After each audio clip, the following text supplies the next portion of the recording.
হ্যাঁ আপনার সাইলেন্সারে এখন কি সাউন্ড আছে না এখন আর এই সাউন্ড না মানে আগে ঝিঞ্জিটা আওয়াজ হইতো হয়ে গেছে কলারের সমস্যাটা গেছে হয়ে গেছে তাহলে কি এখন আপনি খুশি না বেজার খুশি খুশি বাট দুঃখজনক ভাবে আমার সাথে এই ঘটনা ঘটে যাইবো আমি কল্পনা করতে পারতেছি না আমার কাছে ভাই একটা টাকাও নাই যে এই জিনিসটা ঠিক করবো একটা জিনিস এই ব্লগ দেখে বুঝতে পারবেন যে কেউ নিজটা কাটকুট করেন না নিজের শখের বাইকটাকে একটু শখ করে রাখেন সুন্দরভাবে রাখেন সাজায় রাখেন কারণ বাইকটা আপনার বাইকটা কিন্তু অন্য মানুষের না রেয়া দিল রাব্বি এরকম দু একটা বন্ধু থাকলে আর কি লাগে কোন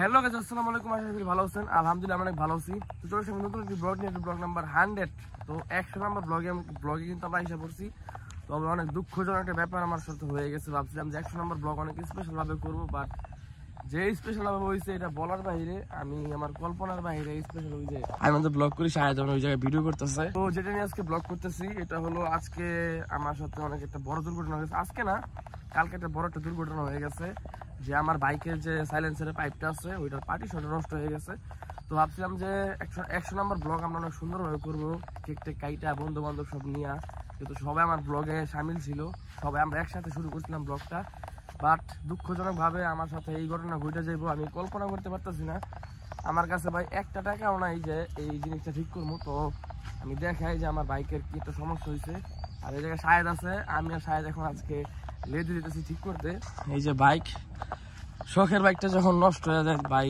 দিন রাত মানে পুরো এক হয়ে যায় খাওয়া নাই দাওয়া নাই তো ওই যে আমার এই যে বাইকের যে সাইলেন্সারের এই যে এই জায়গায় পার্টিশনটা থাকে পার্টিশনটা নষ্ট হয়ে গেছে একটা চিন চিন চিন চিন আওয়াজ হয় বাইকটা যখন স্টার্ট দিই তখন একটা চিন চিন আওয়াজ হয় আর এটার মেন কারণ হলো আমার এই যে একটা ভুল আমি এটা কাটছিলাম একটু ফটফট আওয়াজ করার লিগা আওয়াজটা অনেক সুন্দর হয় যেমন আমি আওয়াজটা শোনাইতেছি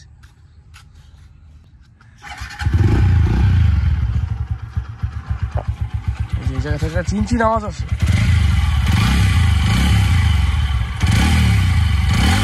জানি না শোনা যায় কিনা আর এইটার আওয়াজটা ভাই আজকে এটা জ্বালাই দিয়ে ফেলবো আর এই জ্বালাই যাওয়ার পরে এই জিনিসটা অনেক মিস করবো আমি কারণ এই আওয়াজটা আমার অনেক ভালো লাগতো বাট এই আওয়াজের জন্য আজকে আমার বাইকের সাইলেন্সারের পার্টিশনটা গেছে আপনারা আওয়াজটা শুনেন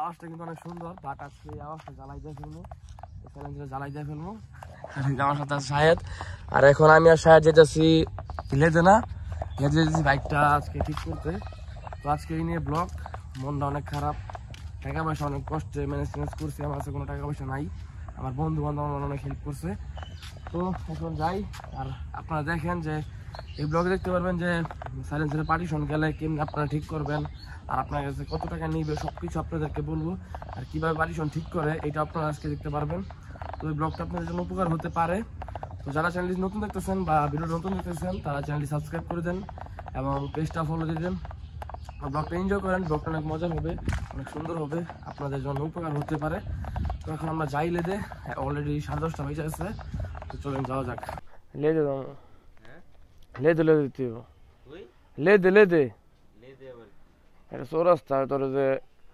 হার্ডওয়্যারে কাম করে রে বন্ধু রেয়া দিল রাব্বি গাড়ি নষ্ট হলে আমার হিসাব রাইস কিন্তু আমার হিসাব তা আছেই তো এরকম দু একটা বন্ধু থাকলে আর কি লাগে কোন আমার বাইকের সমস্যা হয়েছে সমস্যার সাথে সাথে তাহলে আমি যাইগা শাহেদ আবার খার রয়েছে ও আবার চিনে ওরা লয়ে যাম না না শাহেদ খার রয়েছে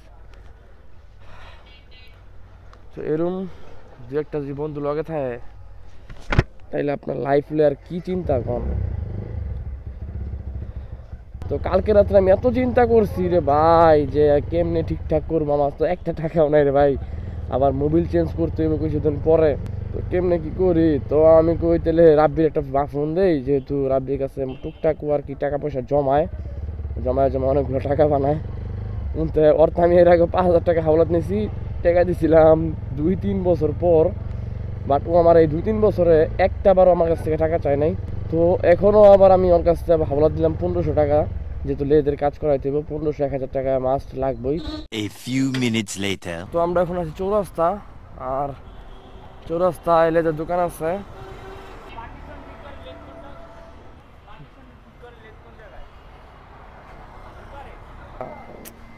বাইকের কিছু হলে রাইতে খাওয়া দাওয়া সব বন্ধ হয়ে যাবে, সব খাওয়া দাওয়া বন্ধ হয়ে যাবে।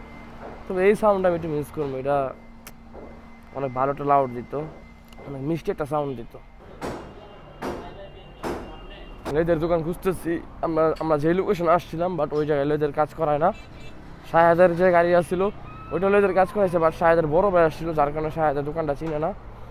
তো দেখি এই জায়গায় নাকি আরেকটা লেদের দোকান আছে।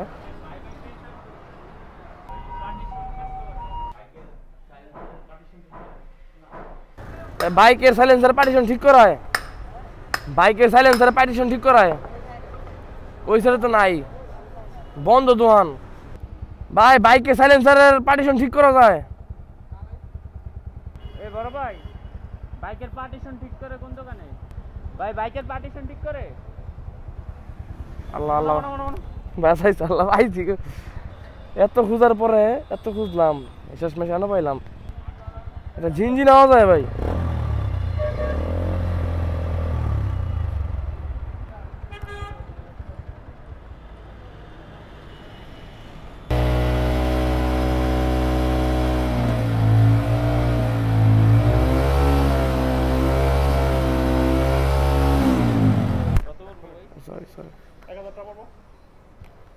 আমার গাড়ি নাম মান্না যাম বংশ নেই।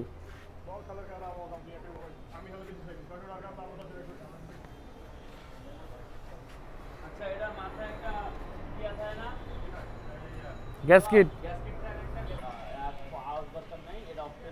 এই আওয়াজের লেগে আমার তো জ্বালা। ভাই আমি কালকে আমি মনে করেন যে আমার সারাদিন পালসারে ভোলা লাগানি, আমি কালকে সারাদিন শোরুমে বাইরেই নেই। আমরা কালকে রেলিতে গেছি, একদম লাগে তো কনফার্ম হয়েছে। তো এখন সাইলেন্সারটা খোলা হইব। প্রায় অনেক খোঁজাখুঁজির পরে আমরা একটা লেদের দোকান পাইছি। এটা হলো বর্ষা হলের সাইডে, চৌরাস্তা বর্ষা হল যেটা আছে বাইপাস একটু পার হয়ে সামনে, বর্ষা হলের সাইডে। আর বাইক সার্ভিসের নাম হলো শাহজাহান বাইক সার্ভিসিং। তো এই যে এখন লেদের ঢুকাইছি, এখন লেদের কাজ চলতেছে। আপনারা দেখেন কীভাবে লেদের কাজটা করে।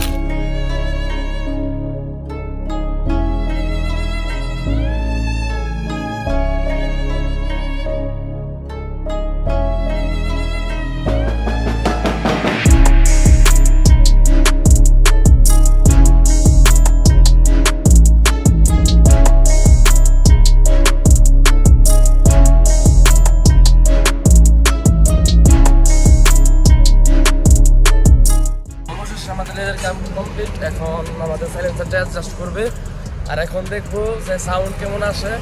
আগে তো বটবট সাউন্ড আসতো, এখন সুন্দর একটা মানে রিয়েল সাউন্ড আসবে।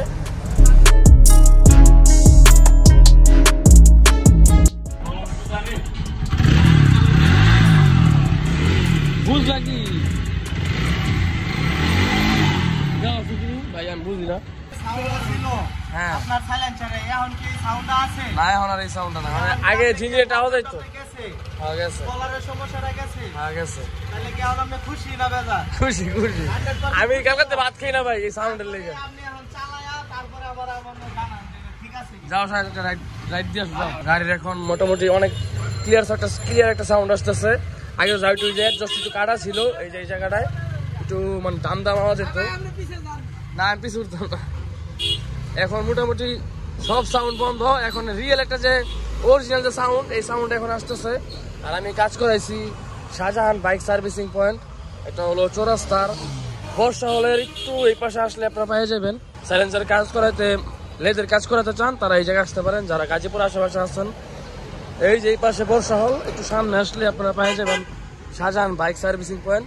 আপনারা এই জায়গা থেকে লেদের কাজ করাইতে পারবেন।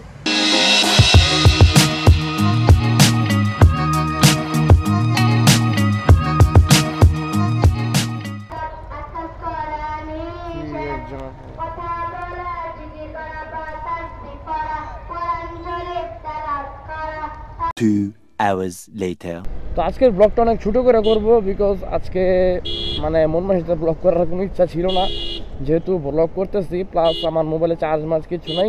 তো এখন আমি আপনাদের সামনে কিছু কথা বলবো বাইকের মধ্যে, যেহেতু আমি বাইক কিনছি, বাইক চালাতেছি প্রায় 5-6 মাস ধরে।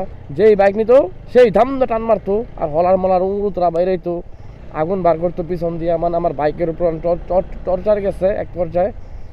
তো শেষমেশ কালকে দেখি আমার বাইক থেকে একটা ঝিনঝিন আওয়াজ হইতেছে, মানে একটু পিক আপ দিলে মানে ঝিনঝিন আওয়াজ হইতো। তো এটা আর কি সাসপেনশনের পার্টিশন জায়গা, তো এটা লেদে নিয়ে আর কি ঠিক করাতে হয়। তো আমি তো ভাবছিলাম, আমি তো জীবনে এইসব কাজ করাই নাই, মানে জানিও না, অভিজ্ঞতাও নাই। তো আমি তো ভাবছিলাম যে কি না কি আমার তো মানে জীবন শেষ, আমি রাইতে ভাত মাত খাই না, এই শব্দ শোনার পরে যে কী একটা অবস্থা, মাছদের কাছে লয়ে গেছি, মাছকে পার্টিশন গেছে গা, হাই রে আমার তো দিনটাই এক হয়ে গেছে, আমার লোকে নাই একটা টাকা। আর আমি কী করি, পরে এক বন্ধু আছে আমার রাব্বি, তো আমি ভাবলাম যে ও তো টাকা পয়সা টুকটাক জমায়, আমি ওর কাছ থেকে টাকার হাওলাত নেই, দেন আমি আবার দিয়ে দিব না, কিছুদিন পরে আমার টাকা আসবে আবার। তো রাব্বি এর একটা পোলা, মানে কেউ আমি প্রশংসা করতে নেই, তাও মানে ছোটো করে একটু করি, এই মানে ছোটো করে একটা উদাহরণ দিই। ওর কাছ থেকে আমি 5,000 টাকা হাওলাত নিয়েছিলাম, 5,000 টাকা হাওলাত নিয়ে আমি 5 বছর পরে দিছি, 5 না 3 বছর মেবি 3 বছর পরে দিছি। তো ওই 3 বছর পর্যন্ত ও আমার কাছে 3 বছরে একবার ও আমার কাছে টাকা চাই নাই। মানে বন্ধু বানান, এরকম বন্ধু বান্ধব বানান যে কোনো বিপদে টাকা পয়সা হোক, ওরা শুধু আমার টাকা পয়সা দিয়ে সাহায্য করে নাই, আর অনেকভাবে সাহায্য সহযোগিতা করছে। তো ওদের কাছে আমি অনেক ঋণী, শুধু রাব্বি না, আরও কিছু বন্ধু বান্ধব আছে। তো একটা জিনিস এই ব্লগ দেখে বুঝতে পারবেন যে কেউ নিজটা কাটকুট করেন না, নিজের শখের বাইকটাকে একটু শখ করে রাখেন, সুন্দরভাবে রাখেন, সাজায় রাখেন, কারণ বাইকটা আপনার, বাইকটা কিন্তু অন্য মানুষের না। আপনি যদি অন্য মানুষের দেখে যে এই টুকটাক একটু কাটাস যেটা করেন, আমার মতন ভুলটা করেন, তাহলে দেখেন আপনার কপালে 1,000-1,200 টাকা লাগিয়ে যেতে পারে। এটা কিন্তু প্রথম ধাপে যদি আপনি বুঝলে তো আলহামদুলিল্লাহ আপনার 1,000-1,200 টাকার ভিতরে আপনার পার্টিশন কমপ্লিট হয়ে যাবো। মানে একটু জ্বালায় মালাতে একটু ফুটা করে আর কি ঠিকঠাক করে দেয়। বাট যদি আপনি ধরতে না পারেন, নতুন বাইকার হিসাবে যদি ধরতে না পারেন যে কিসের আওয়াজ আসে, যদি আপনি চালানি হরণ তরণ, যেহেতু অ্যাডজাস্ট ফাটা থাকলে তো আপনার মানে কোনো সাউন্ডই আসে না ভালো মতন, সেক্ষেত্রে আপনি যদি না বুঝেন, তাহলে আপনার এই 4B যে অ্যাডজাস্টটা আছে 21-এর মডেল যেটা, এটার দাম হলো 27,000 টাকা। আপনার মানে দুমটুম 12 যেতে পারে, একটা অ্যাডজাস্ট পাল্টাতে গেলে 27,000 টাকা লাগবে আপনার। তো সেই ক্ষেত্রে একটু সতর্কভাবে চালাইলে আমাদের বেশি টাকা খরচ পড়বে না। আর আমি তো ভাবতেছিলাম যে ভাই পার্টিশন গেলে গেছে কি না কি হয়ে যায়, কেমনে কি করে, আমার অ্যাডজাস্টমেন্ট সাইলেন্সার পাইপ কি কাটবো নাকি, কত প্যারা লইছিলাম রে ভাই। তারপর লেদে গেলাম, দেখতে পারলেন যে কোনো কাজই করার লাগে না, যদি 3টা ফুটা করছে। মানে আমরা তো ফুটা করতে পারি, যে কোনো ওয়ার্কশপে গেলে, হার্ডওয়্যার ওয়ার্কশপের দোকানে গেলে ফুটা করে দিব, কিন্তু বুঝতে হইব, সাউন্ড শুনে তারা বুঝতে পারে যে কোন জায়গায় ফুটা করলে কাম হইব। এটাই হলো লেদের কাজ। তো লেদের কাজ সবাই দেওয়া হয় না, একটু দক্ষ কারিগর লাগে। যারা চৌরাস্তার আশেপাশে থাকেন বা গাজীপুরে থাকেন, তারা চৌরাস্তা যে আমি আজকে যেই জায়গা থেকে কাজ করাইলাম, আপনারা যে কাজ করান অনায়াসে মানে সুন্দরভাবে আপনারা কাজ করে দিব। আবার বাইরের ব্যবহার অনেক ভালো লাগছে আমার, আমি ভিডিও করছি দেখছেন, কত সুন্দর ব্যবহার। আসলে ব্যবসার ক্ষেত্রে মেন জিনিস হলো ব্যবহার। আপনার যদি ব্যবহার ঠিক থাকে, আপনি ব্যবহার ঠিক থাকলে আপনি ব্যবসা সুন্দরভাবে করতে পারবেন, কাস্টমার জোগাইতে পারবেন। কাস্টমাররা আপনার ব্যবহার দেখে আসবো, কাজ দেখে পরে আসবো, আগে দেখবো আপনার ব্যবহার কেমন। সো ব্যবহারটা সবাই ঠিকঠাক করলে আপনার দিকে কাস্টমার যাবে। যারা তখন ব্লগ কষ্ট করে দেখছেন, তারা একটু সাবস্ক্রাইব করে দেন কষ্ট করে, আর আমার পেজটাও ফলো দিয়ে দিবেন। তো যাই হোক, আজকের ভিডিওটা এই পর্যন্ত শেষ করে দেই। দেখা হচ্ছে নতুন কোনো ব্লগে। আর আজকের ব্লগটা অনেক ছোটো হয়ে গেছে জানি, তাও দেখা হচ্ছে নতুন কোনো ব্লগে। সবাই ভালো থাকবেন, সুস্থ থাকবেন। আসসালামু আলাইকুম।